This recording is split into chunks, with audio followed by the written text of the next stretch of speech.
कुछ लोगों का भ्रम है कि हम देवी की पूजा करें, देवता की पूजा करें, नारायण की पूजा करें कि लक्ष्मी की पूजा करें। नारायण की पूजा लक्ष्मी की पूजा में भ्रम नहीं होना चाहिए। क्यों? कि नारायण जी के अंश हैं विष्णु, अब विष्णु की प्रिया है लक्ष्मी। तो जो सगुण रूप में आता है, अवतार लेता है, वो माया के साथ रहता है। अब माया पत्नी को ही कहा गया है इस नारायण लक्ष्मी के भ्रम में। क्योंकि लोगों का भ्रम है हम दोनों की पूजा करें, कहीं ऐसा न हो नारायण की पूजा करें तो लक्ष्मी नाराज हो जाए, लक्ष्मी की पूजा करें तो नारायण नाराज हो जाए। ये भ्रमित है, सब भ्रम है। ऐसी कथा कहने वाले भी भ्रम में डाल देते हैं। लेकिन एक ज्ञान मार्ग का नियम है, तत्व मार्गदर्शी जो होते हैं पुरुष ही सर्वश्रेष्ठ माना गया है वेदों में। और पुरुष में पुरुष का ही गायन हुआ है, वही पुरुष पूर्ण ब्रह्म के रूप में है। पूर्ण ब्रह्म का जो पूर्ण रूप है वही नारायण, और जो सगुण रूप में आए हैं वो ब्रह्मा विष्णु महेश, उन्हीं के अंश।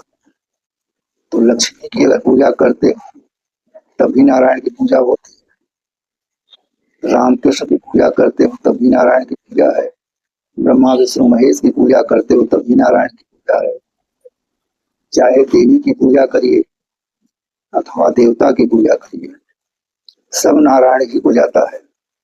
ऐसा भ्रम नहीं पालना चाहिए कि हम अगर लक्ष्मी की पूजा करेंगे तो नारायण नहीं खुश होंगे, नारायण की पूजा करेंगे तो लक्ष्मी नहीं खुश होंगी।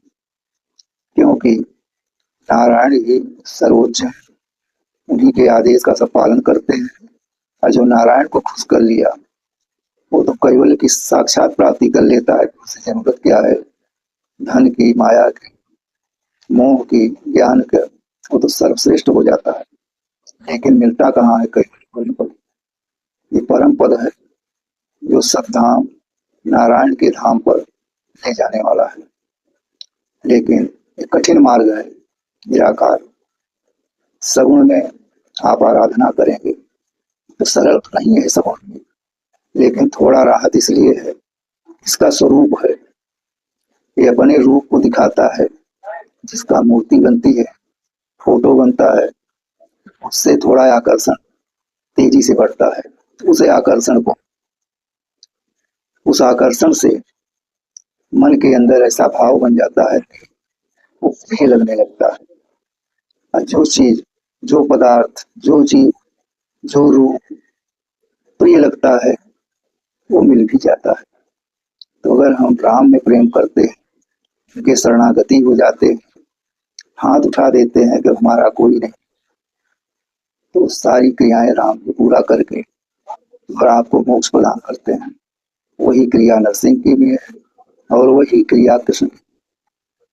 जो शास्त्र आप पढ़ेंगे, जिस देव की पूजा करेंगे, शास्त्र में उन्हीं की महानता, उन्हीं की दिव्यता बताई गई। इसलिए कि कहीं भ्रम न हो जाए साधक को, भक्तों, साधना करने वालों, कि हमें कुछ मिलेगा कि नहीं मिलेगा कृष्ण की पूजा करने से, राम की पूजा करने से, शिव की पूजा करने से, विष्णु की पूजा करने से। लेकिन ये भ्रम हटा दीजिए, किसी भी देव की पूजा करिए, भाव होना चाहिए, पूजा भाव।